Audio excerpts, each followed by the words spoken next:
Committee meeting tonight. With that, the Pledge of Allegiance.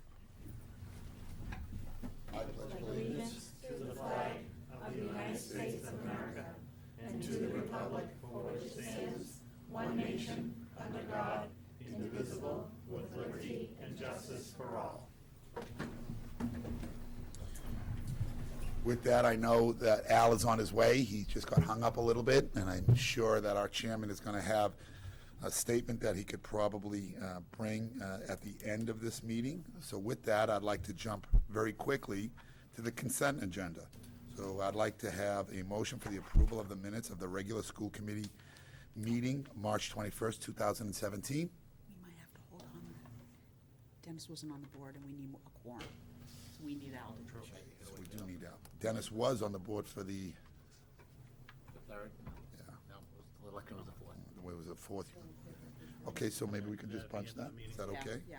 So with that, I'd like to open it up for public comments. Anybody would here to make a public comment? I love the way these meetings run.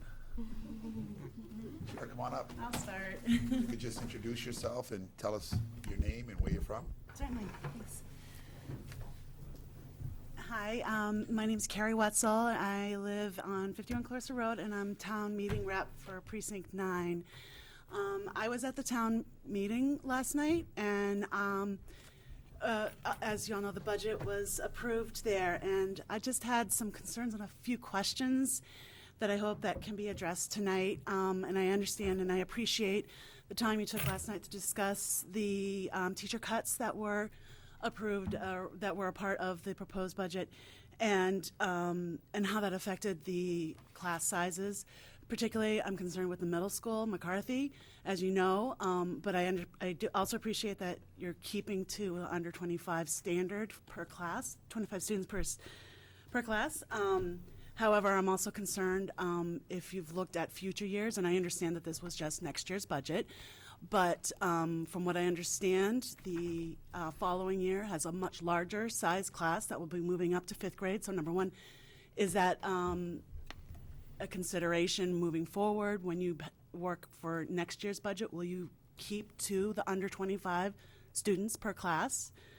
And I'm also concerned with the appearance or the way it looks when the principal line item got from what I calculated, 8.9% increase in the same year you're cutting teachers.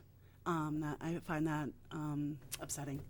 And not that I don't think that the principals deserve to be brought up to par with our comparable school systems, but I'm concerned about our teachers. Are we doing that for all our teacher salaries? And if not, why are we doing it for the principals, not the teachers? And what these cuts will do to the teacher morale, and also will we lose some really valuable teachers who will choose to pursue their careers other places, which is something we were concerned about the principals for. So thank you. Those were my comments and questions. Thank you. Thank you very much. Thank you. Is there anyone else that would like to make a public comment?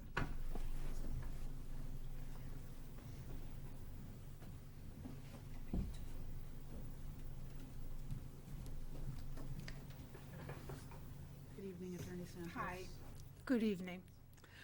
My name is Maria Santos, and I live at 19 Parkhurst Road, which is right now in a big mess because it's under construction. But in any event, this issue came up on the teacher cuts at a time when my family, we had lost a big member of my family, so I was not able to address it at that time. It also came right before vacation, which I think was pretty tough on a lot of parents who are very concerned about this. So let me just address a couple of the things that I think are big concerns here. One has already been brought up. You've got a class size this year. Mr. McPhee tells me that he's been told it's going to be about 191 students coming into McCarthy next year. When I look at the class size at Center is 89 right now. You've got less at South Row at 78. But you have got students that are going to come in over the summer, plus some Harrington and some Byam go to McCarthy. I would say that estimation is low, and you're probably going to be in the 200s and already very close to the 25 in each classroom. The following year, you've got a much higher number each one of those schools. So the long-term planning for this has got to be taken under consideration here. You've got 2 key teachers that are going to be lost at McCarthy, one science, one who does the liberal arts or teaches that curriculum. They're specialists. Very difficult for them to transition into an elementary level and then come back again into a middle school level.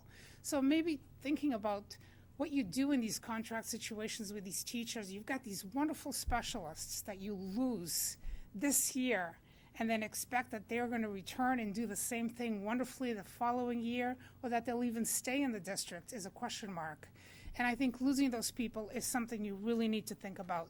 But it's not just the people, it's the positions. I'm sorry, but we don't have a great track record of reinstating positions. We're looking at 2 years ago having lost some key coordinator positions, administrative at this point, because losing these teachers is a much bigger impact on the school versus having the coordinators. I would opt for these teacher positions versus having a coordinator position at any level, believe it or not. You've got direct impact on students, what they're learning every day in that classroom.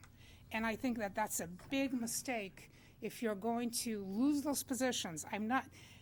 Believe me, I am not here sponsoring these 2 particular people. They're wonderful people. I'm here for the students who are going to be greatly impacted in the future, and I think even next year, if these class sizes go anywhere near that 25 mark. You've got a huge transitional year from the 4th to the 5th grade level. You've got a system right now where socialization is so important, and the smaller class sizes just help with that whole transitional period in life for these kids. So I'm just going to stress that to you. The other thing I think is that when you look out to the future of hiring and in your HR component of your budget, some long-term planning has got to be put in there.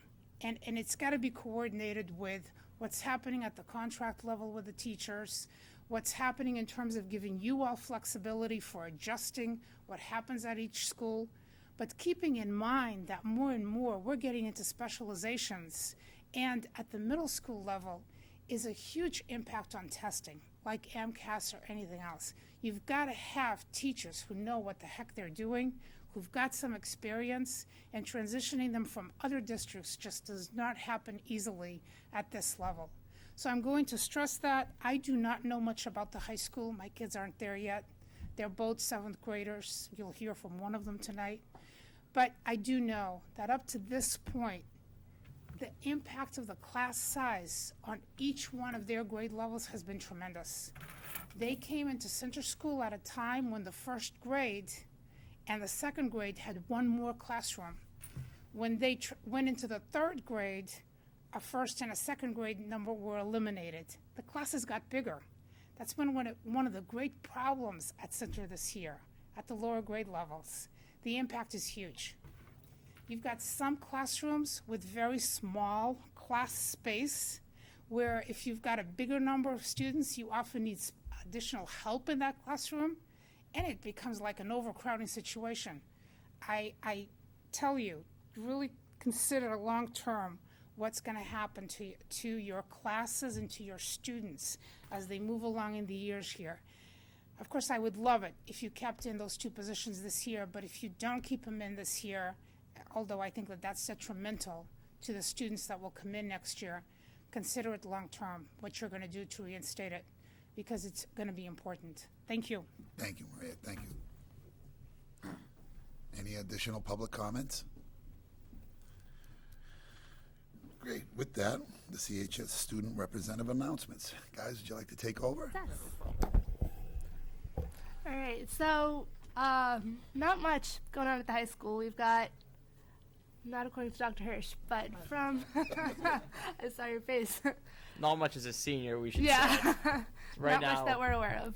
so right now we're obviously just off a break, and classes for seniors, we have, I believe, less than 20 days now. 17, I believe. 17, Mondre has a countdown. So classes are starting to wind down a little bit. Unless you're in AP classes. Exactly.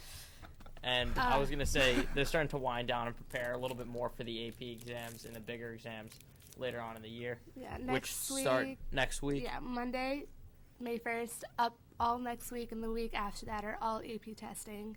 And then the week after that is the week that seniors leave. So it's a big couple of weeks coming up in front of us. So what'd you do today? Oh, yes. Today we accompanied Miss Scar and Mr. King. Mr. King at the Day in the Hill. And At where was that? Was that the Great Hall. Great Hall? Was it the Grand, Grand Hall? Grand Hall. Grand Lodge. Masons. Yes. Yes, all of those words combined. We were in the sub-basement. They knew how to treat us. It was very nice, I think. We will go back. Oh yeah, it was a I pretty hope good so. time. It was. But yeah, other than that, not much is happening at the high school No. as of right now. Can I brag about these two? Please. Joe's life, his whole life, he's wanted to go to one school. The school his father went to. Joe will be attending UMass Amherst. Congratulations. Thank Joe. you, appreciate it. Marjorie, not to be outdone, will be attending University of Connecticut, Wow. where she was accepted into the undergraduate pre-med program, where she will go straight to medical school after graduation. She's already been accepted to medical school without having to take any of those awful tests. No cat coming my way. Congratulations, it's huge. Thank you. Andre, Joe, thank you very much. Thank you. Congratulations. Thank you very You much. deserve it. And we're nearing an end to you being on the board right now. You know? And on behalf of the entire board, and I certainly speak for the chairman of the board, you guys have brought a breath of fresh air, and thank you very much. Sometimes when it gets a little He didn't at hear. odds and A heated, little and bit. Never. you look over to you guys and you got the big smile on your face. So thank you very much. You've done an unbelievable job. Thank you, Thank appreciate you. it. So with that, I'd like to talk about some good news, and I'd like to turn that over to Assistant Superintendent Hirsch. I was only teasing you guys. There was not a lot happening because we all just got back from vacation, and I almost didn't have any good news. But I'm in You good found shape some right good now. news? No, I'm good. But also, one of the good news pieces that we just did the walkthrough over at the Songus Arena for graduation. Oh, you so did? everything is about the seniors and prepping and getting you guys your senior week. It's going to be very exciting. I'm sure so. Allie's excited about that right now. Very excited, very excited. I'm Too very flustered. excited for her. So a couple of pieces of good news comes from our music department. So our Parker Band, our Parker Orchestra, and both the McCarthy Band and Orchestra will travel to Boston May 4th to participate in the second annual Berkeley Invitational Scholastic Music Festival, where they will perform and participate in clinics with renowned Berkeley College of Music faculty. And one of our Parker 6th grade art students, Joe Tays, will have his work featured in Crayola's educational resources. So those are our two pieces of good news for this evening. Thank you very much. The boss is here. I'll be exiting. You're on.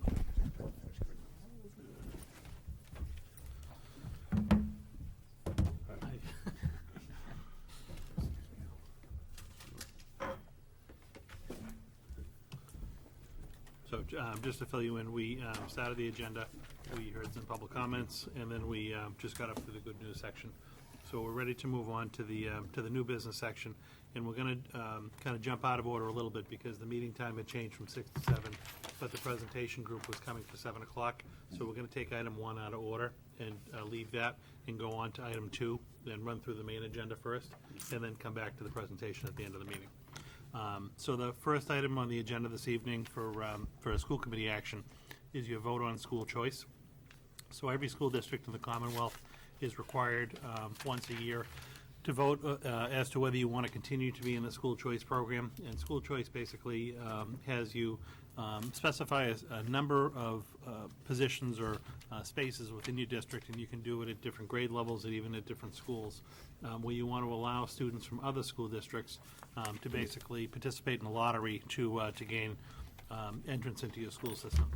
So historically, the district over the last at least number of years has participated in school choice. We currently have 50 students who participate or enroll in the Chelmsford Public Schools through the school choice program, one of which will be graduating from Chelmsford High School this year. So the 49 students that are left as part of the school choice program, they automatically stay in the district. You don't need further action on those particular students. But what I did is I took those students and I plugged them into the chart, excuse me, on the memo, just to show you a distribution of where those students are. And one of the things last year, I didn't recommend the committee open up any additional spaces at the elementary or the middle schools because we were going through the facility assessment. We know we're going to have an increase of enrollment potentially in the elementary schools in the years to come, which will feed up through the middle schools.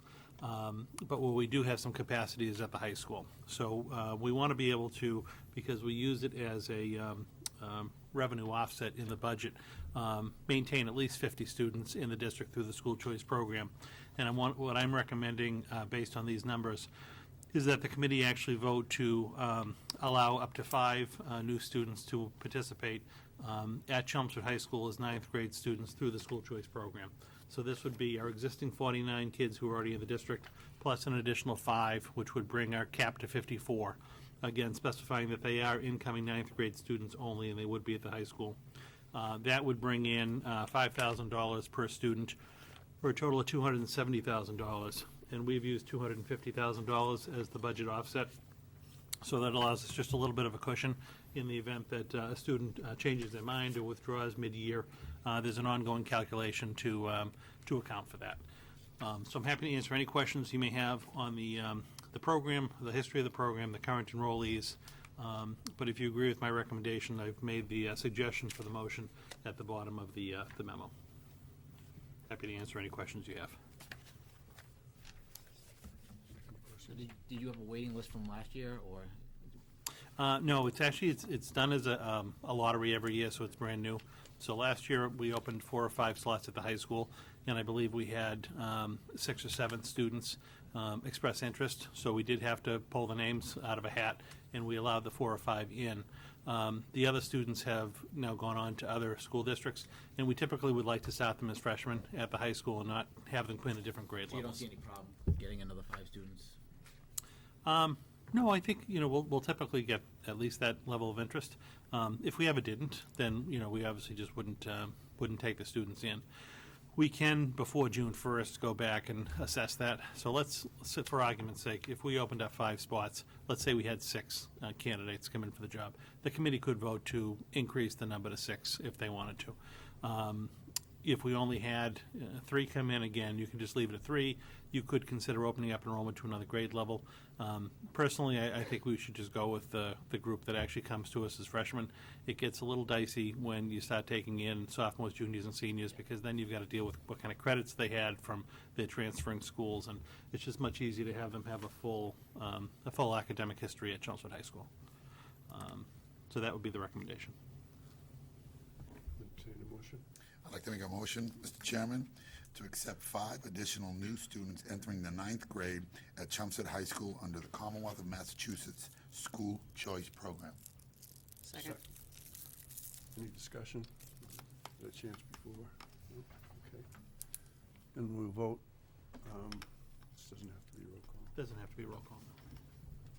Sal, why don't you start? We'll go this way. Aye. Aye. Aye. Aye. Unanimous. Yeah, with Mr. With John, Chairman, yeah. Yes. Mr. Superintendent, Mr. Chairman, only because we passed on the consent agenda, the approval of the minutes, a little housekeeping. Should we go back or wait till the end, sir? You know what? Why don't we go back just while we have the quorum? John is not able to make the meeting this evening. Okay. So while we have the 4 of you here, why don't we go back and do that if you don't mind? We had passed on just because Dennis Sure. wasn't here at the time when the minutes were approved. Mr. Chairman, I'd like to make an approval of the minutes of the regular school committee meeting, March 21st, 2017. Second. Any discussion on that? Hearing none, all in favor, aye. Aye. Abstain. Abstain. Mr. Chairman, I'd like to make a motion to approve the minutes of the regular school committee meeting, April 3rd, 2017. Second. Any discussion on this one? Hearing none, all in favor, aye. Aye. Aye. Abstain. Okay. Okay, item number 3, I think, sir. Thank you. Oh, okay. Next item on the agenda is the school committee's approval of our transportation fees for the next school year. So you have a memo that basically the recommendation is to keep the transportation fees at the same levels they have been for the last number of years, but in particular the 2016-17 rate. The committee has typically approved of an early registration period which would run between May 1st and June 30th. Individual student fee would be $175 with a family max of $400 if you enroll during that time period. The regular registration period would be from July 1st until August 15th, at which time a student would pay $200 and the family cap increases to $500. So there is a little bit of cost savings if you can participate and avail yourself to the early registration period. And then a late registration period, which would be any time from August 16th on. And at that point in time, the student fee would raise another $25 to $225, and the max family cap remains at $500. So I would recommend the committee, and our budget has been predicated on keeping the rates the same. I would recommend the committee authorize to approve this transportation fee schedule for 2017-2018. Mr. Chairman, I'd like to make a motion that we recommend and continue with the current fee structure for 2017-18 school year on the regular, early, and late registration rates. Second. Any discussion? Yes. Yes. Have we ever considered a morning or afternoon only, at 60% of the cost? It has not come up in my time here. It is something that we could certainly look at for future years as we're planning the bus routes. So this is going to be a different year for us. So we're going to try to take back control of the bus routes. It is difficult when you're doing scheduling to have students select either just the morning or the afternoon. You basically have to have two totally separate sets of bus runs. It would be a lot to add to the equation for this September. If it's something the committee wanted to look at for a year from now, I'm happy to look at it because we'd have more control over the data and the runs. I can't guarantee anything, but I could certainly bring back a recommendation mid-year, whether I think it could be viable or not. But I don't think it really would be viable for this September. Just throwing it out there. Yeah, no, it's a good idea. I just don't know that we could realistically pull it off. Any other discussion? Hearing none. This is money, so we should. Yeah, we should do a roll call on this one. Okay, so this will be a roll call. Aye. Aye. Aye. Aye. Unanimous 4-0. Thank you. The fourth item on the agenda this evening is an annual vote to approve of the indirect cost agreement between the town of Chelmsford and the schools. So again, in the Commonwealth, every school district is required to have what's considered a net school spending agreement. And this is a document that specifies what the different charge packs the town is going to be able to allocate to the schools for the general operation of the school district. No significant changes to the document for this year. Again, it just indicates what services that the town provides on behalf of the school department, how those costs will be allocated to the schools. And then again, when the auditors come in to do our end-of-the-year audit, they actually look at this agreement and they look at the charges that the town has submitted to make sure they're in compliance with the agreement. The only thing that we have added to the agreement this year, is verbiage on the health educator that just hadn't existed in the previous agreement.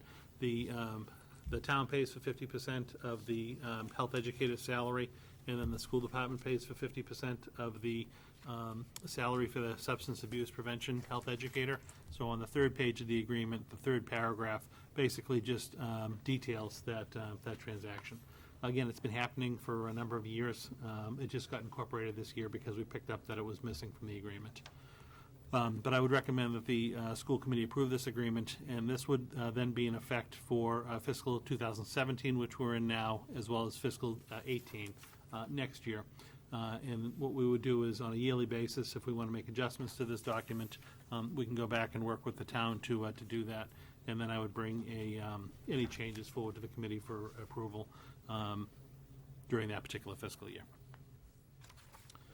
So I would recommend a motion to approve of the memorandum of agreement between the town of Chelmsford and the Chelmsford School Department regarding municipal financial accounting and reporting for the Chelmsford Public Schools, the caption that's on the top of the document. So I'd like to make a motion, that, Mr. Chairman, that we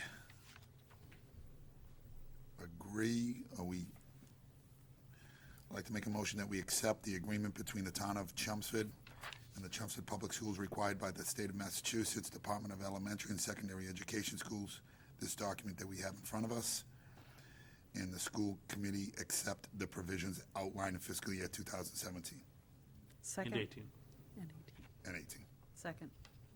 Any discussion on the motion? This should be a roll call, too. Okay. In case you didn't hear, this will be a roll call also. Aye, sir. Aye. Aye, Aye. unanimous 4. Thank you. The fifth item on the agenda this evening is approval of our regular education student transportation contract. As I mentioned during the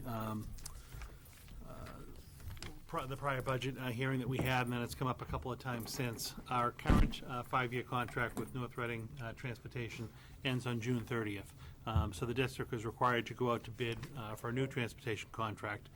We have done so, and we have bid for a 3-year contract with 2 option years, an optional 4th and 5th year, which would be exercised at that point in time at the sole discretion of the school committee if you feel that the optional 4th and 5th year pricing is advantageous to you. Again, you don't need to take action on the 4th and 5th year at this point. What we'd be approving is the base contract. We did go out to bid. We had 7 different companies or individuals request copies of the bid specs. We had a pre-bid hearing where only 2 vendors attended the hearing, North Reading Transportation and then First Student, which is another large transportation provider in the area. The day of the bid opening, we actually only received 1 bid from North Reading Transportation. And again, I talked about this a couple of times in different venues. There's just not a significant amount of competition in our area for school bus contracts. There were really only 1 or 2 First Student, would have been able to satisfy the contract. There might be 1 other in the area who would be potentially able to supply enough buses to fulfill the contract, but it is not a highly competitive market in the Merrimack Valley for busing. So we're a little bit at the beholden of the contractors themselves. North Reading's bid ended up increasing our rate. We're currently paying $305 a day. It increased the rate to $338. That was obviously a significant cost increase. When I built the budget, we built it on $310 a day. So we went back to North Reading again, where they were the only bidder. We had a little bit of flexibility in negotiating with them. You can always negotiate down. You just can't negotiate up. And in talking to the owner of the company, he did agree to reduce the rate in the first year down to $330. So it's still an increase of the $310, which I budgeted up to $330. But I think it's a fair rate given the market, given the fact that there really are no other competitors in the area. He indicated he very much enjoyed working and having the Chelmsford contract and wants to keep servicing the contract, and that's why he was willing to work with us. So we supplied all of this information to Attorney Watt, the school committee's general counsel, and his office has prepared the contract, which follows the memo. As part of the contract, you'll see the contract documents, about 10 pages, followed by a copy of the invitation for bid, which is basically our specifications that we put out that the contractor will be meeting. You have a copy of the bid that was received from the transportation contractor, and that actually sets the pricing that's going to be before you in this contract. And then you have all the various assurances and non-collusion statements and things along those lines, which are incorporated into the contract itself. I'm happy to answer any questions that you have, and ultimately I would recommend approval of this 3-year contract with an optional 4th and 5th year be awarded to North Reading Transportation NRT Bus effective July 1, 2017. Entertain a motion to that effect. Mr. Chairman, I'd like to make a motion that the school committee approve and execute a 3-year contract with NRT with the options to a 4th and 5th year, exercised at the sole discretion of the Chelmsford School Committee regular meeting, April 25th, 2017, sir. Second. Discussion on the motion? Just that, I apologize. No, go ahead. Sure? Yes, I'm positive. So you did budget 310. Correct. They came in at 338. Correct. You brought them down to 330, difference of a spread of $20. Tell our community what that represents in dollar value, sir, based on what you budgeted and will be paying. It was approximately $100,000 net increase over what we had budgeted.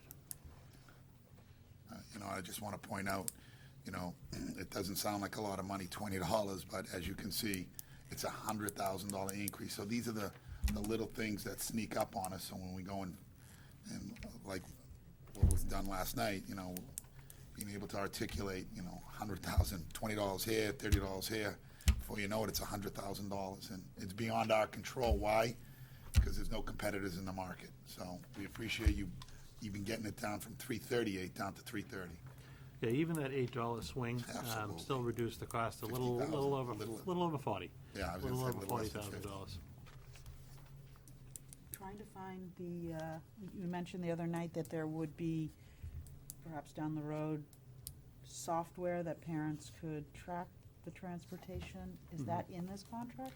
No, it's incorporated in the contract because it's included in the specifications. Oh, okay. So in the specification package, we Okay. required GPS tracking on the buses, and then a system called Synovia, which allows us to track the buses through GPS. And then we're working with the bus company on an app that parents would eventually, not immediately, but parents would eventually be able to subscribe.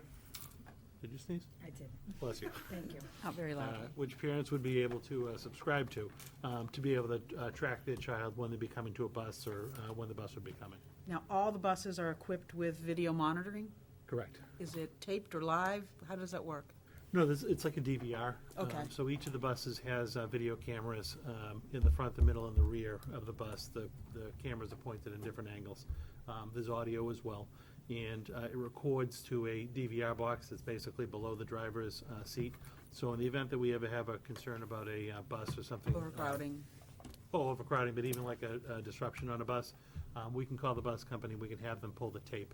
Now it almost looks like a thumb drive, but we can pull that and then we can watch the tape on our computer. Much like a security system at your home. Yeah. You don't review the security system until you have an incident, but let everybody know that we are videotaping every single bus, and if there is ever an incident, we're able to recall that at the drop of a hat. When the buses are running. So when the keys are in the ignition, it automatically turns on the cameras, and it would tape it. So if we don't request a tape, I forget if it's a 48-hour or a 72-hour loops it override. again. It basically loops and records over itself. So we have a couple of days, if there's ever a reported incident of something being wrong, that we can request that the tape be pulled. So parents should act quickly. Was there any discussion about having adult monitors on the buses? No, not as part of this base contract for regular education. There's nothing that prohibits it.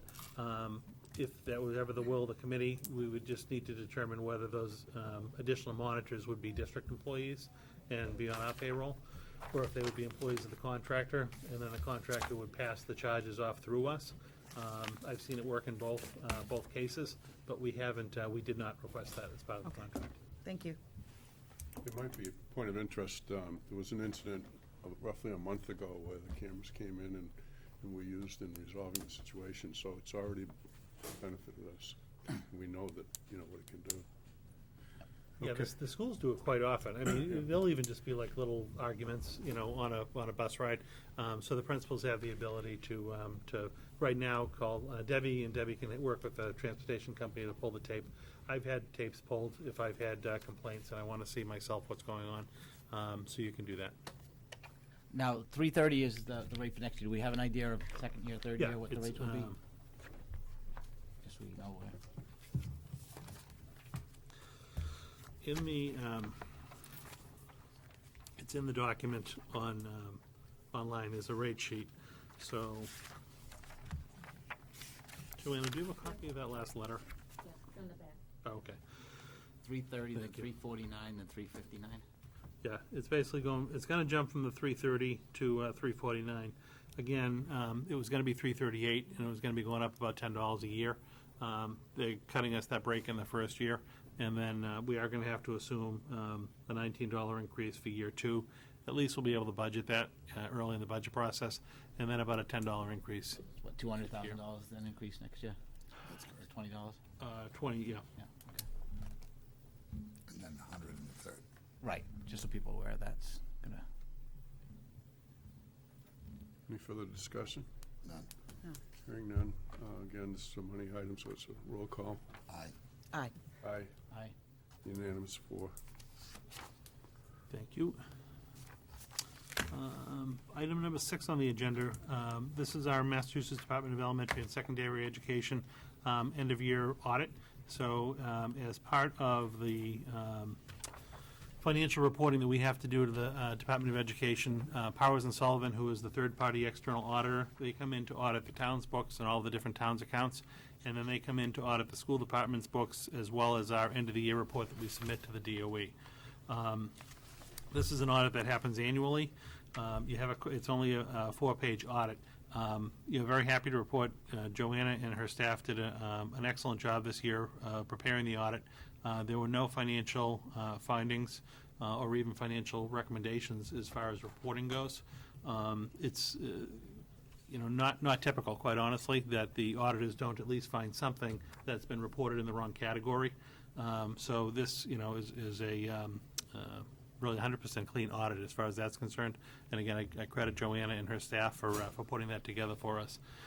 Powers and Sullivan is an excellent group to work with. We work with them, again, on the town audit, and they have always done our student activity audits and whatnot.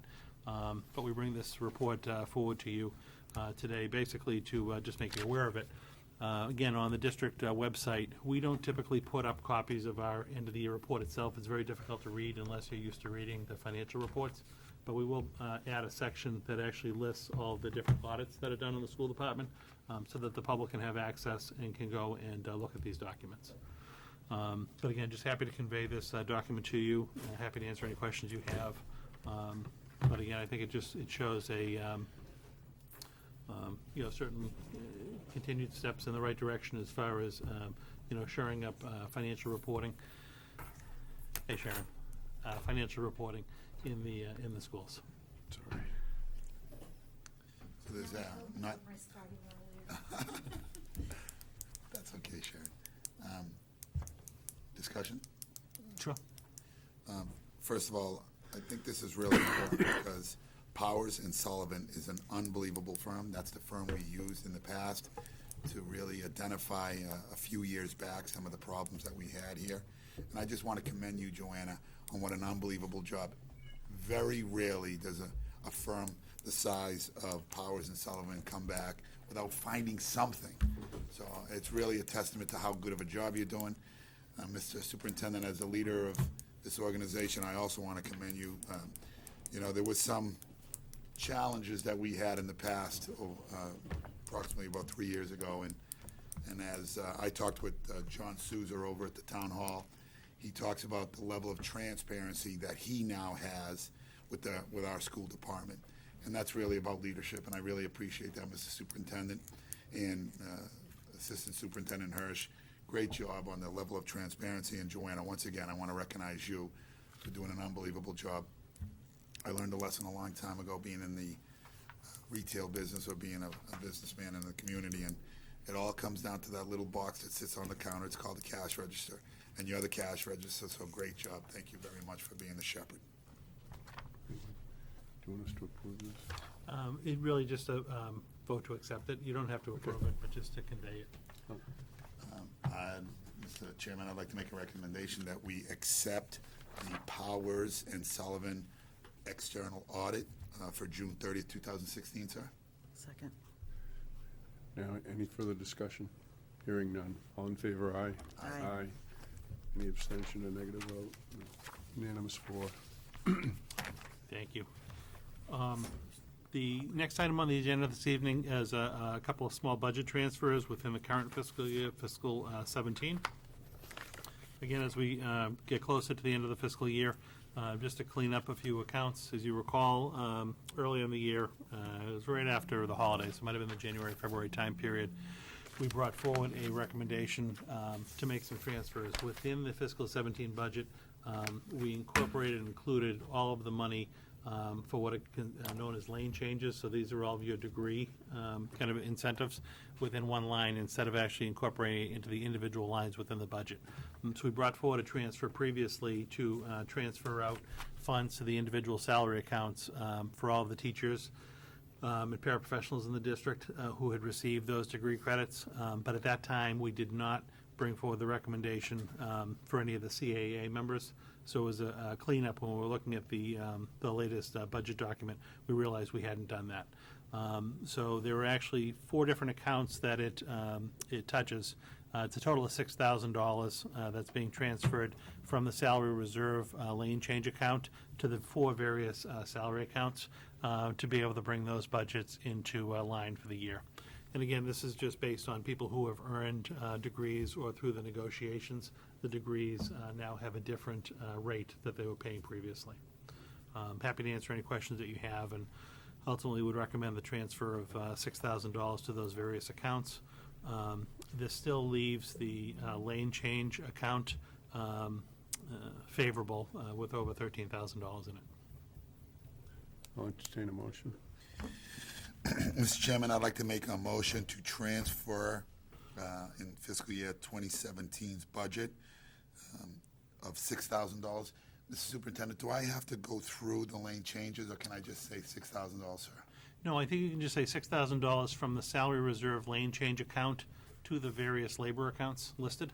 So that would be from the salary reserve account to the various lane changes listed above. That's fine. Second. Any discussion? It's money, so roll call. Aye, sir. Aye. Aye. Aye. 4-0, unanimous. Thank you. The 8th item on the agenda this evening is some updates with regard to our meeting schedule for the rest of this school year, as well as the summer, just so that we can get some dates on the calendar. We had previously moved the second meeting in April to after the school vacation week, which is this evening, and then we didn't change the first meeting in May. So we technically have a school committee meeting next Tuesday as well. But as I mentioned earlier in the meeting, I honestly don't have any agenda items to bring forward because we're meeting tonight and we're just concluding our budget, and town meeting is still ongoing. So my recommendation would be to actually cancel the meeting next Tuesday on the 2nd, and then just have our regular meeting on May 16th as previously posted. We then have 2 meetings posted in June on the 6th and the 20th, and the last couple of years, we ended up holding only 1 meeting in the summer, 1 in July and 1 in August, and we picked the third Wednesday just for consistency's sake for those 2 months. So I listed those 2 months for July and August. That would be my recommendation. If people have summer plans and we need to change those Tuesdays, I'm certainly not opposed. I don't personally have any plans yet, but I don't think we need to meet more than once a month during the summer.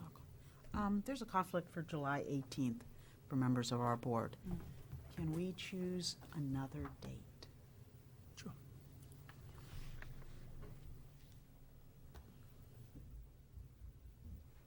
Do you want to do it closer to the end of July on the 25th? We'll move it up to the 11th. We'll move up. Yeah, I have no plans, so I'm No life. no life. It's kind of sad, but I don't have summer plans yet, so I'm indifferent. Really, whatever works for the group. I just want to be able to pick a date and advertise it so that we can just kind of commit to it. The 11th is fine with me, if it's fine with you. Fine with me. So we're going to do the 11th Yes, instead? yes, Okay. please. Sir, thank And you. does that 15th in August work okay? Yes. Okay. So I will, are we okay with canceling next Tuesday's meeting on the 2nd? Yes. All right. So what if we took a motion to cancel the May 2nd meeting? And then a second motion to move the July 18th meeting to July 11th. And I'll work with Debbie to have those posted. Mr. Chairman, I'd like to make a motion to cancel the May 2nd school committee meeting. And would it be 2 motions, sir, or can I do it in one? I think you can do it one as long as it's, I think one's fine. Great, so I'd like to cancel the May 2nd school committee meeting, and I'd also like to move the July 18th to July 11th meeting. Second. Any discussion now? Hearing none. All in favor of the motion? Aye. Right. Aye. Any negative vote or abstention? Unanimous 4. The 9th agenda item this evening is approval of some field trip requests. Again, as we're getting closer to the end of the school year, we have some schools that are taking either overnight or out-of-state trips. These happen to just be all day trips, but they are out-of-state. The first request before you is Parker Middle School 8th graders going to Canopy Lake Park on June 20th. The Parker Middle School 8th graders going to Ellis Island in New York on June 2nd. The Parker Middle School Orchestra Band and Chorus going to Canopy Lake on June 2nd. And then the Chelmsford High School Environmental Science class going to Mount Monadnock on May 10th. So I bring these four forward for your approval, and they can be taken as a package, if you so wish.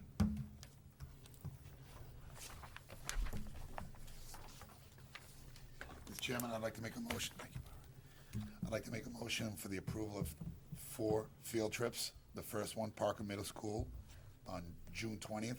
The second, Parker Middle School, June 2nd. The third, Parker Middle School, June 2nd. The fourth, Chelmsford High School, May 10th, sir. Is there a second? Second. Motion made and seconded. Any discussion on this motion? Hearing none, all in favor, aye. Aye. Any negative vote or abstention? Seeing none, 4. Okay. So that concludes the agenda items 2 through 9 on the agenda, which is then going to bring us back up to agenda item number 1. Before we get to that, for the committee, I'm just going to pass around 2 documents if we can. The first one is a copy. There's actually 2 copies. One will be for us, and then one will be for the town. I would ask if you can sign with under your name, but in blue ink, please, and I'll put my blue pen on it if you don't have one. And then the second document is actually 5 copies coming around of the transportation contract. If you could also just sign that in blue pen for me. So I'll start to circulate those as we invite Katie Sims, who is the department coordinator for Health, Phys Ed, and Family Consumer Science, forward. And that is the department that is going to be sharing the spotlight on the departments with us this evening. And I know she's got some staff and students, so we'll have you come on up and get set up. Linda has your presentation ready to go. Great. And thank you for coming tonight. While we're making the transition, first of all, I'd like to apologize for being late to the meeting. I thought I was early, but I was late. I'd also like to thank the town meeting reps for supporting the education budget last night at town meeting, and I'd like to commend the superintendent for his presentation. Sometimes it was difficult to understand exactly what people were after, but he hung in there and I think made things clear to the audience, and that was a large part for the support that we got. So again, thanks to the town meeting reps. Thank you. Hi. Hi, how are you? So yeah, the only thing is if whoever's talking, you don't have to speak right into it, but it needs to be somewhat close to you, just for the TV. Hi, thank you for having us tonight. We have some representation here from all 3 departments, the health department, the physical education department, and the family and consumer sciences department. So I have some teachers here and some students that are going to get a chance to talk and share some things with you about all 3 departments. So I'm just going to start off, I just wanted to go over, in addition from after the presentation I did last year, which was kind of a general presentation of all 3 departments. This year I just wanted to go over some new things, some new initiatives that we're working on in some of the departments, and then I'll let the students talk and share their experiences. So what's new? One of the first things that's new is we have the BOX program, which is a before-school physical activity program, up and running in all 4 elementary schools this year that we're really excited about. And Caitlin will talk a little bit about that in a little while. The second thing that we have that's new at the elementary schools is we got a class set of Fit Step Pro pedometers this year for all 4 elementary schools, and all of the 4th graders have been using them this year. They've been phenomenal. The students have really liked them. The teachers have loved them. The students can get them on as soon as they walk in the door. They're all assigned a number. They leave the pedometer on the entire class, and then they can log their pedometers into the computer at the end of class before they leave. And we've got it down so pretty much every class can get their pedometers logged in under 2 minutes, which is pretty impressive. And then the kids like to see their numbers. We can send reports home so the students can take them home, the parents can see them, and then the teachers can use them for their own teaching practices too. The pedometers, number one, they give you the number of steps that you took in class, but they also give you two other pieces of data. They give you number of minutes that you're active in class, so you can see that if you have a 45-minute class, you can see how many minutes you were moving in the class. And the third piece of data that it gives you is called MVPA, so it's moderate to vigorous activity. So what I tell my students is the amount of time that you're moving pretty fast. So any time you're moving like faster than a walking pace, it would give you that time too. So if your activity time was 20 minutes, maybe your MVPA was 15 minutes in the class, which is actually pretty good. So the fourth graders at all 4 elementary schools have been really enjoying the pedometers. And we actually just got a class set for all of the middle school PE teachers who are currently getting trained on how to use the program, how to use the pedometers, and hopefully by the end of the year we'll get it up and running in some of their classes as well, and then fully next year. So that's the pedometers. Standards-based report cards is also new at the elementary school level. On the slide here, I attached a first grade example of what a standards-based report card looks like for PE. It is a lot more specific and extensive than it has been in the past. We were just kind of grading the students on one common area, kind of just generalizing it, and now we can really break it up into the different skills that we're working on, which has been great. The McCarthy has completed phase 1 of their new adventure course. So some of you might know that McCarthy's course is in the woods. So over time, and all their high elements are on trees. So over time, trees grow, and there's been a ton of maintenance that we need to do at the McCarthy. So we're taking their adventure course out of the woods and putting it into the field on telephone poles, similar to Parker. And Parker and McCarthy's adventure courses are similar in age, but Parker has little to no maintenance, just general maintenance on their course, where McCarthy's has been getting very expensive. So it was a good move to take it out of the woods and put it into the field. So there's phase 1's been completed, so that was 2 high elements that they put outside in the field.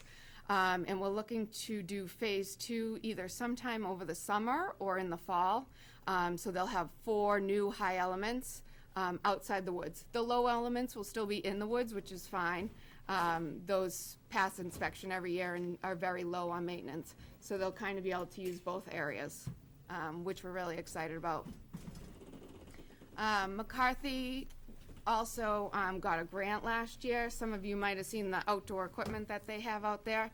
So I have a little video for you to watch later. The grant came with indoor and outdoor curriculum, so you can see the outdoor curriculum if you drive by, but indoor curriculum you can't really see unless you're in a PE class. So you'll be able to see a little bit in the video later. Some new courses at the high school that we're excited about. The health teachers are working on their junior-senior course that they're writing a new curriculum for, so they've started that, and they're going to continue to work on that over the summer. And then our physical education teachers are going to have 2 new electives next year at the high school. One is Introduction to Athletic Training, and the second one is a unified physical education class. So this will be a completely new course. This is going to be a 50-50 mix of special ed students and general ed students. So the general ed students will actually get to work one-on-one with the special ed students. So the special ed students are kind of going to be the athletes in the class, and the general ed kids are going to kind of be their coaches. So this is something new that we're trying. We're really excited about it. I think this is going to be a great class, and it will be a good mix of students for that. So we're excited for that next year. So that's all the new things going on in our departments. I have a quick little video to show you. It shows you some of the new things, and then some of our adventure course, and some of our health classes, PE classes, and then we'll hear from the kids.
Thank you. Thanks for watching that short video.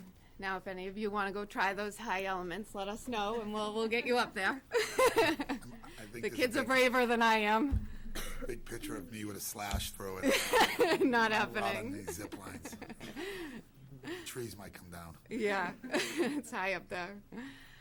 So we're going to start talking tonight about our Family and Consumer Sciences Department, which consists of our Exploring Early Childhood 1, 2, and 3 classes.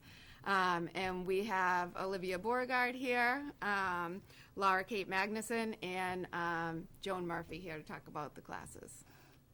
Good evening. Thank you for having us here. Family Consumer Sciences is formerly known as Home Economics, and it is a multifaceted discipline that encompasses 16 areas of study, including career, community, and family connections, consumer and family resources, consumer services, education and early childhood, facilities management and maintenance, family and community services, food production and services, food sciences, dietetics and nutrition, hospitality, tourism and recreation, housing and interior design, human development, interpersonal relationships, nutrition and wellness, parenting, and textiles, fashion, and apparel, which is all of encompassing the family and consumer sciences. The classes of which the exploring early childhood falls under those areas of study are the education, early childhood, family, human development, interpersonal relationships, and parenting. There are 3 courses, sequential courses in the program, Exploring Early Childhood 1, 2, and 3, which is directed study as well. In Exploring Early Childhood 1 and 2, they're semester courses, whereas Exploring Early Childhood 3 directed study is a full year course. In all 3 of these classes, high school students have ample opportunity to work with young children. And all students benefit from this interaction. In Exploring Early Childhood 1 and 2, they primarily work with the students in our in-house preschool, the Lion's Den, and that's been there about 30 years now. And they also get to work with students in the extended day program up at Harrington School in the morning when our class meets in the morning, and it's before Harrington School. The kids get to walk up to Harrington, a small group of kids, and they get to go up there and work with the kids up there. In Exploring Early Childhood 3, the kids get to work with kids in actual classroom as almost like a student teacher at the college level, which is kind of nice. In Exploring Early Childhood 1, the kids learn theory about kids, the growth and development of kids, social, emotional, physical, and cognitive development of kids ages 2 to 12. And we also talk about, we have units on children with special needs. That unit actually is personally near and dear to my heart because I have 2 people in my family with special needs who have been very productive members of society. Understanding, we also talk about keeping kids healthy and safe, and we also talk about curriculum development, of which they then use in Exploring Early Childhood 2, where they create and develop and plan a theme day, right, Carl? A theme day project. And the theme day project basically is they choose a subject matter, a theme, get it approved by the preschool teacher, and they plan a whole entire preschool day around this chosen theme. They have to plan activities for 3 full hours to keep the preschool kids busy. They're basically the preschool teachers for the day, while the preschool teachers kind of step back to supervisory roles while the kids, hang out with the preschoolers for the day. You're tired after that, aren't you? They have after this the theme day, the kids get a really they get a newfound appreciation for preschool teachers and teachers in general. Let me tell you. The other unit that I do in that class, I call Sex and Babies, and basically what they do there is they during this unit the students learn the consequences of sexual behavior outside a monogamous relationship, including sexually transmitted infections and pregnancy. They also learn about prenatal development, labor delivery, parenting, and the child's first year of life. And part of that unit at the end, we do a parent simulation project where the students carry around baby dolls or hard-cooked eggs, because I don't have enough baby dolls for everybody, so I have to compromise. And they're parents for a week or so. It's interesting, let me tell you. It is very interesting. Part of that also is they have to do research. They have a paper that they have to write for me. It's not just carrying around the baby for the week. They have to actually do research, and I have them research a healthy baby's first year of life. And I stress a healthy baby because you and I both know that if a child is not healthy, the cost monetarily could be upwards of thousands and thousands of dollars. And interestingly, they go, $20,000 for a baby's first year of life? I'm like, yeah, it could be more, just saying, But that they're like, whoa. It's an eye-opening experience. When the kids in Exploring Early Childhood 3 directed study, as I said before, they are student teachers for about a year in a given classroom in the district. And many of the students, these girls will tell you, will choose a teacher that they had previous in their early education, because they have a rapport built with these teachers. And the kids are mandated to teach minimally 6 lessons to these kids. They work one-on-one with these kids. They do all kinds of things. They help out the teacher in the classroom. And many of them, it makes or breaks a decision to become a teacher as a career choice. And many of them, actually in the district, I have former students in the district who actually went through this program, which is very heartwarming to me. So now I'll introduce you to Olivia and Laura Kate. Hi, so I'm Laura Kate Magnuson. I'm a senior at Chelmsford High. So I have always wanted to be a teacher. Since I was a little girl, I've just always been super passionate about working with kids. So when I got to the high school and heard about the Exploring Early Childhood program, I was like, I have to do this. So I arranged my schedule so I could do the Exploring Early Childhood one sophomore year, the second one junior year, and then the third one senior year. So I really enjoyed the first one. I loved going to Harrington and working in the preschool. But it was the second one that I really started to get excited. Like doing the theme day in the preschool was so fun, and it was so rewarding, and it actually inspired me to get a job because now I work at a preschool after school because I had so much fun at the theme day that I now do that 2 or 3 days a week after school and work with preschoolers. And then this year I was super excited to do the Exploring Early Childhood 3. So it's a directed study, so it's very independent, so we're not with the class all the time. So every time I have B block, which is when we have class, I go up to Harrington and I'm in a second grade classroom, and he was my second grade teacher. So it's so cool to come back 10 years later and be on the opposite end of the classroom spectrum.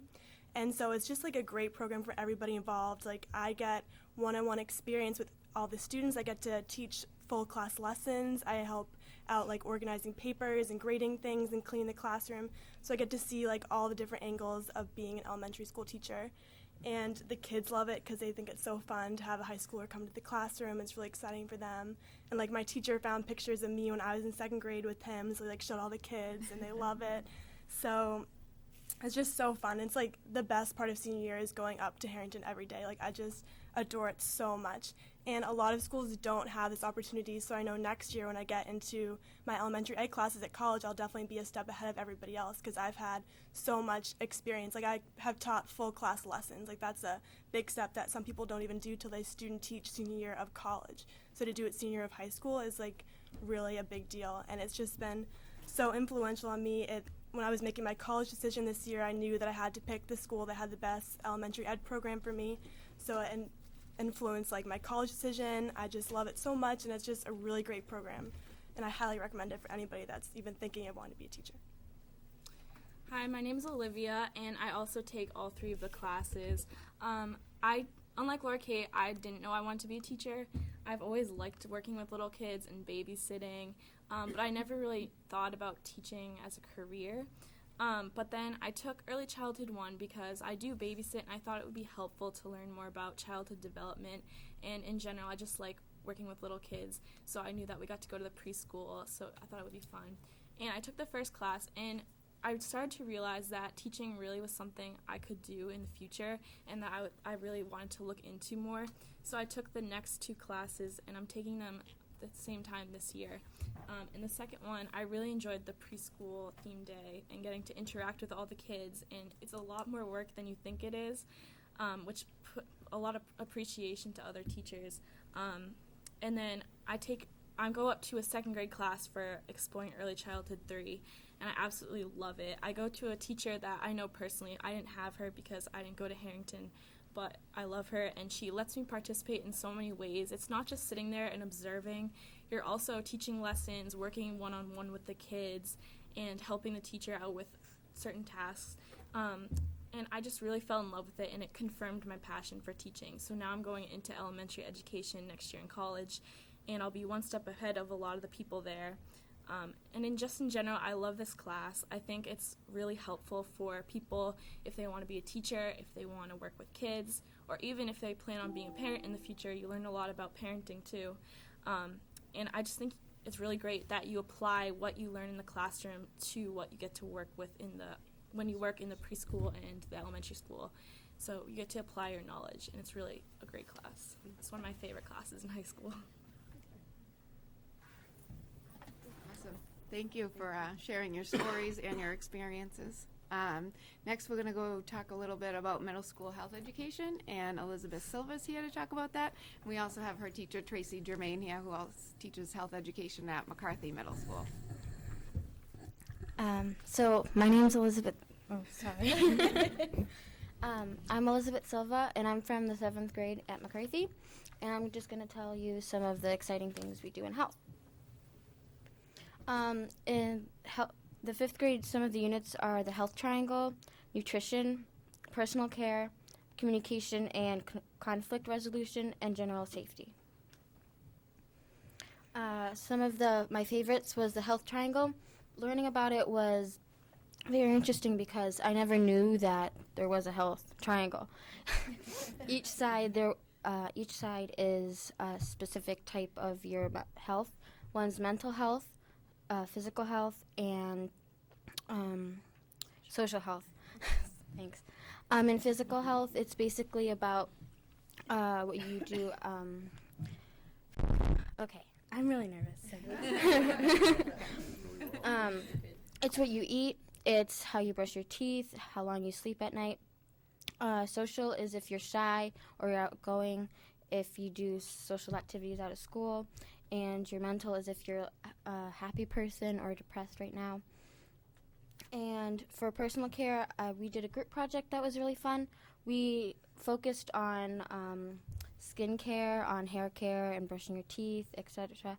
And we did a project based on a few of those. It was a 2 to 4 group project. And yeah.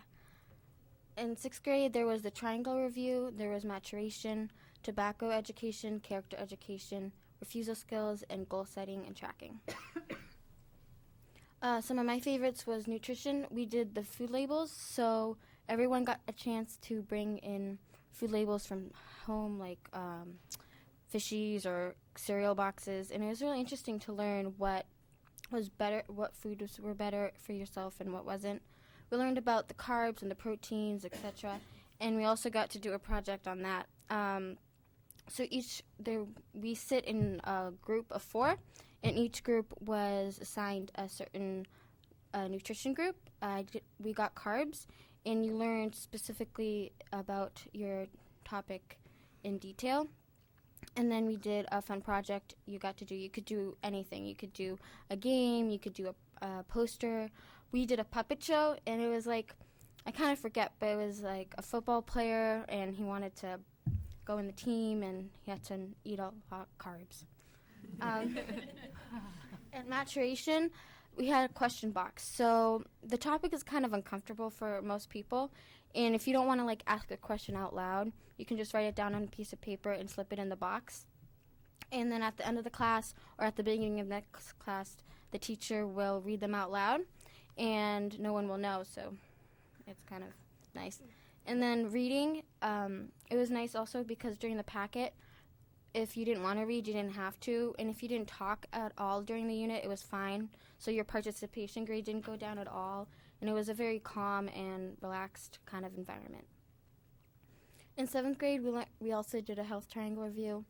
We learned about body image, nutrition, stress in the nervous system, depression, awareness, and positive coping skills, healthy relationships, disease prevention, and alcohol awareness. So far, my favorites are alcohol awareness. We went over a packet and did activities, and we did it as like a class discussion, which is really nice because people can talk about their opinions and what they know, and we can just like bounce back and forth about our ideas about it. And we did a flyer, and we did it on the computer. So there were a bunch of topics you can choose from, or you can make up your own. I did Don't Drink and Drive. I think the next one. And that's an example of mine. Very impressive. Thank you. And then my favorites continued are in the depression awareness and positive coping skills unit. We did a meditation. So half of the class we did like an activity or we learned more about it, and then the other half we did a meditation. And it was like this audio of this kind of guy talking through this process, and we kind of closed our eyes and kind of went anywhere in the room, and we just would listen to him and go through this process. I actually fell asleep. It was really calming. And then in healthy relationships, we did a group project. We just actually finished these units, so we focused on the main 3. There was peer relationships, family relationships, and dating relationships.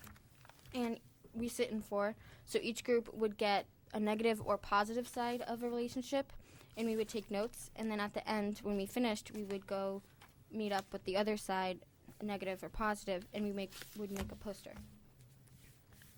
That's ours. And then in 8th grade, I am looking forward to it next year. It's going to have so much fun stuff, and it's last year in middle school, so I'm really looking forward to normal versus disordered eating and drug awareness. Even though it might not relate to me, I want to know more about it so I can like help my friends or other people that might need it in the future. Okay. Thank you. Awesome. Thank you Elizabeth, so did much, you Elizabeth. Did you put the PowerPoint together? Yeah. Good job. Thank you. She did a great job. Thank you so much, Elizabeth. Next, we're going to talk a little bit about our elementary physical education program. And we have Caitlin Town here, who is a 4th grader at Byam. Unfortunately, the PE teacher, Mrs. M, couldn't make it here tonight. But Mrs. M is very organized. She put some questions together for Caitlin, so I have some questions that I'm going to ask her, and then she'll share her experiences from her PE class. So first question, Caitlin does box before school. So what do you like most about box? Well, I like being active before school because it wakes you up and make sure you're like not sluggish and like tired during the school day, so you can like make sure you're paying attention to the teacher and stuff, and it keeps your body working well. Great. So you get to use the pedometers in your PE class. What do you think about using them? What do you like about them? I like using them. It helps you see if you're like being active. For example, if you're supposed to be moving to be like getting open, if like you're playing like basketball and you're getting open for your partner, if like after you check your pedometer and it doesn't have like much stuff, that means you weren't really getting open, because if you'd be trying to move around to getting open, so you'd be having more steps. So it makes you think more about how much you're moving in PE Yeah. class, and if you're not moving that much, to get moving a little bit more? Yeah. Awesome, thanks. So you do a lot of different units and a lot of different activities in PE, a lot of different games. Do you have a favorite? Well, like during like Halloween and stuff, and at different times, some sets up obstacle courses with like the rock wall and the rope, and I really like doing those. The activities on them are really fun. Nice. And you get a lot of different activities in the obstacle course. Yeah. Yeah. Why is PE important to you? Well, we learn things that help you like stay healthy, like the different like food groups and how they help your body. And we also learn how to play like the different sports there are, like soccer, team handball, basketball, those kinds of sports. Yeah, you like to play all the different games and sports? Yeah. Awesome. Well, thank you so much, Caitlin, for sharing all of those things with us and your stories. Next, we're going to go to middle school physical education. We have Laura Latham here, who's an 8th grader at Parker, and Linda Jowett, who's a PE teacher at Parker here. First of all, the most beneficial factor of the physical education program is the grading system. Students are not graded on the performance and skill, but their participation, effort, and sportsmanship. This standard teaches students to try hard and persevere. My favorite part of the physical education class is the interaction between 5th and 8th graders. The 8th graders develop a sense of leadership and learn to become role models.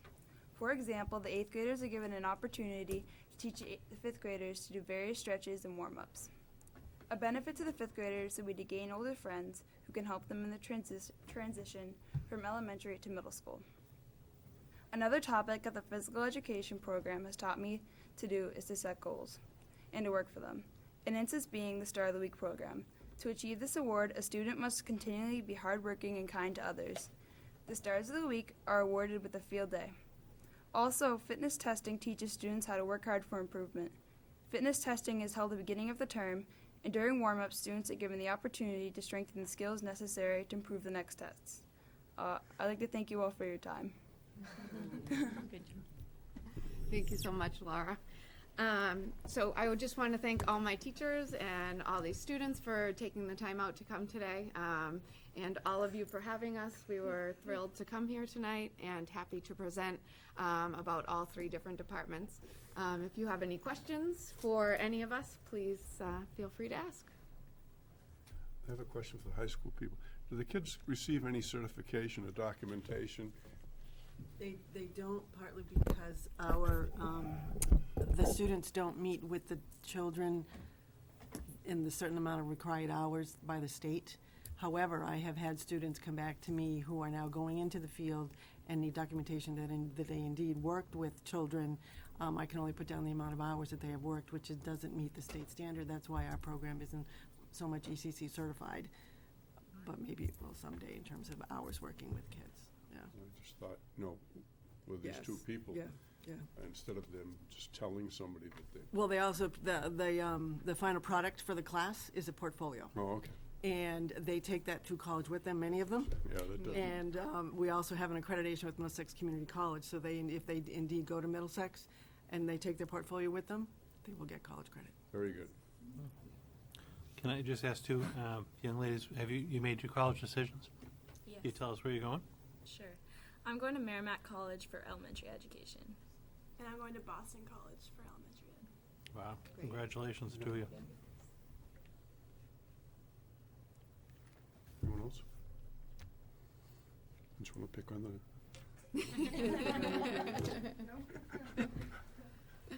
Elizabeth, do you feel like these health classes help you to get to know the students in your classes better? Seems like a very sincere exchange that you have, because some of the topics can be kind of touchy. Yeah, especially signs of suicide and like depression. Depression, right.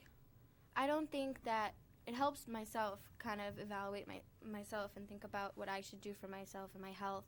And when I look at my friends, I want to make sure that they're okay. And it's good to be aware of what is going on and seeing if someone does need help. So it sounds like you're developing empathy in the classes. Yeah, I think so. Yeah. That's very, very important. As we were talking back here, we remember almost all the stuff they mentioned from when we were in middle school. We did all those projects, we had those question boxes, it sticks with you. So it's tried and true. Yep. And Katie, Caitlin, correct? Mm-hmm. Yeah. Now you're in 4th grade, going to 5th grade next year? Yeah. Are you excited about going to middle school? Yeah. You going to be a Parker? Mhm. What are you most excited about? I don't really know. I'm just excited to go to a new school because I've been in the same school for 4 years. Be a nice change. It happens. Well, good luck next year. Thank you guys for coming out tonight. We really appreciate it. Yeah, it's Great great. presentation. Thanks. Thank you. Again.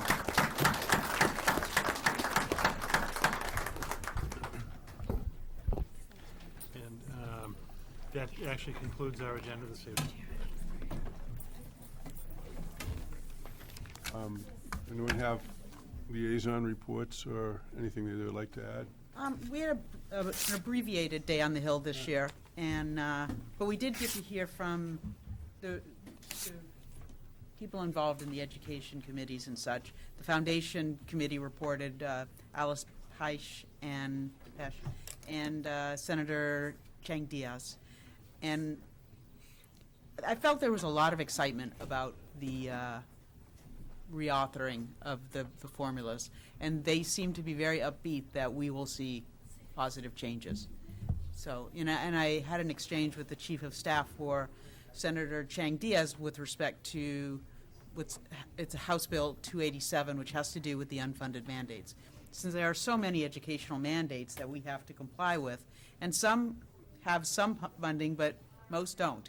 So they are working on instituting a review committee for that, and they pointed out that the governor is also very dedicated to looking at the mandates that are affecting, all parts of our lives, and to see if any of them can be moved aside. Sorry, I didn't get to go. Was the different facility, was that a good place to be? We were in the sub-basement of the Grand Lodge of the Masons. Yeah. So it was not. Let's just say it was a sparse the crowd. same. It was a sparse crowd. It was only half day, so I think a lot of the people in the western part of the state weren't going to drive for 2.5 hours, whatever. Even if you wanted to see legislators, you'd have to walk all the way back to Right, the State you had to House. go back to which the is State all House. the way across the Common. And they were in debate all day, Right. so we were We didn't know if told. they would be So there. really, the only ones we had an opportunity to have the exchange with were the 4 that spoke to us, and they were very patient and took questions as many as we wanted. But it's nice to sit down with our legislators and Yeah. have face-to-face, which, you know, I always like to get some photos with the kids, and Sure. and we weren't able to do that this year. Yeah. So, Another time. yeah, we'll go back. We'll pound on those doors. Let's do it. Get Let's your do it. pictures. Get me on a class for it again, Barbara. After you graduate. All right. I don't know. We'll see. Well, I just wanted you to know that I've been working on the liaison assignments, and actually all of those present sent me things that they're interested in and so forth, so I'm pretty close. I just want to kind of fine tune it, and I've really tried to accommodate the kinds of requests that were made, so Thank you. we'll probably have that soon. Okay. Anything else? I'll entertain a motion to adjourn. Motion to adjourn? Second. All in favor? Aye. Thank you very much. Thank you.